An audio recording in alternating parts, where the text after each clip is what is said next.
Selamat pagi Ibu Bapak, Saudara-saudara yang kami kasihi dalam nama Tuhan kita Yesus Kristus.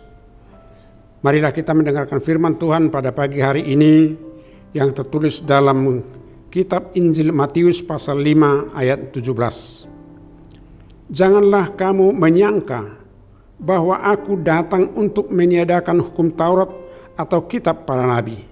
Aku datang bukan untuk meniadakannya, melainkan untuk menggenapinya. Dalam perjalanan Yesus, pelayanannya banyak mendapat tantangan, khususnya daripada ahli-ahli Taurat, karena Tuhan Yesus dianggap merusak dan tidak taat kepada hukum Taurat.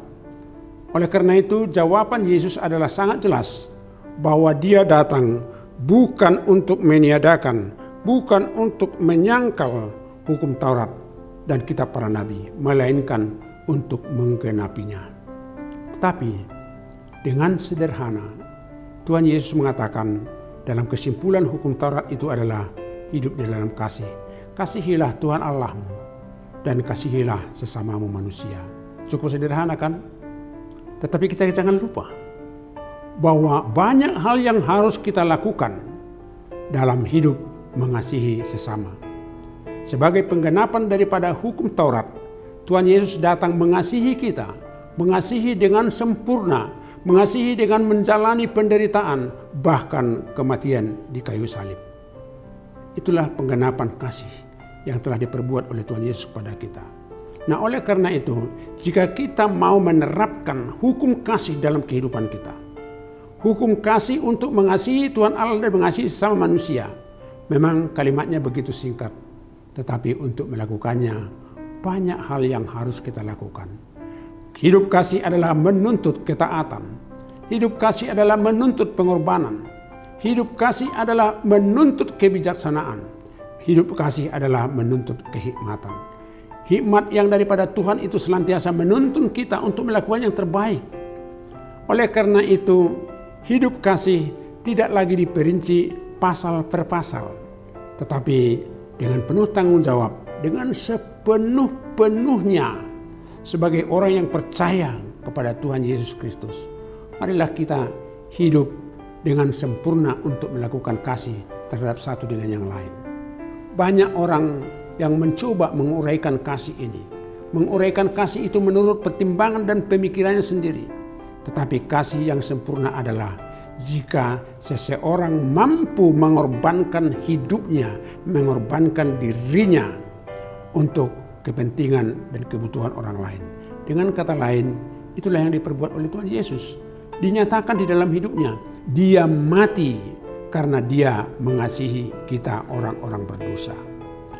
Nah, saudara-saudara, hukum itu menjadi banyak perdebatan pada saat ini.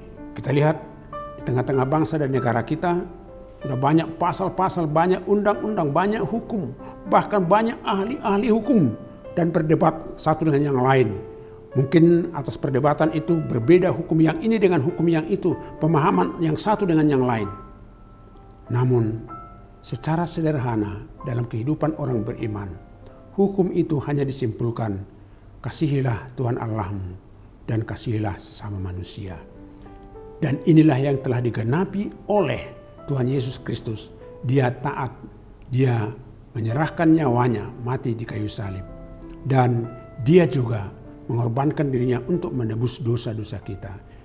Inilah merupakan satu contoh teladan dalam kehidupan kita. Mau berkorban untuk berbuat yang terbaik, untuk mengampuni orang lain, untuk melakukan sesuatu demi kasih di dalam Tuhan Yesus Kristus.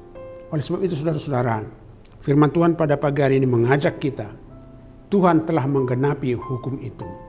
Maka marilah kita hanya mengikuti keteladanan Yesus Kristus dalam kehidupan kita setiap saat. Amin. Mari kita berdoa. Terima kasih ya Bapa di surga, di dalam Yesus Kristus yang telah menggenapi hukum Taurat dan kitab para nabi. Dan atas penggenapannya itulah, maka firman-Nya telah kami dengar pada pagi hari ini untuk menjadi kami teladani, agar juga kami sepanjang hari ini, sepanjang hidup kami, hidup di dalam hukum yang sempurna, yaitu hukum kasih, mengasihi Engkau ya Allah dan mengasihi sesama manusia. Tapi kami banyak digoda dan diancam oleh kehidupan duniawi untuk melakukan itu. Tetapi kami yakin dan percaya dengan kekuatan daripada Tuhan dan atas penyertaan Tuhan dalam kehidupan kami, Tuhan mampukan kami untuk hidup di dalam melaksanakan kasih terhadap semua orang. Dalam nama Yesus Kristus kami berdoa. Amin. Anugerah dari Tuhan kita Yesus Kristus, kasih setia Allah Bapa, dan persekutuan Roh Kudus menyertai saudara-saudara. Amin.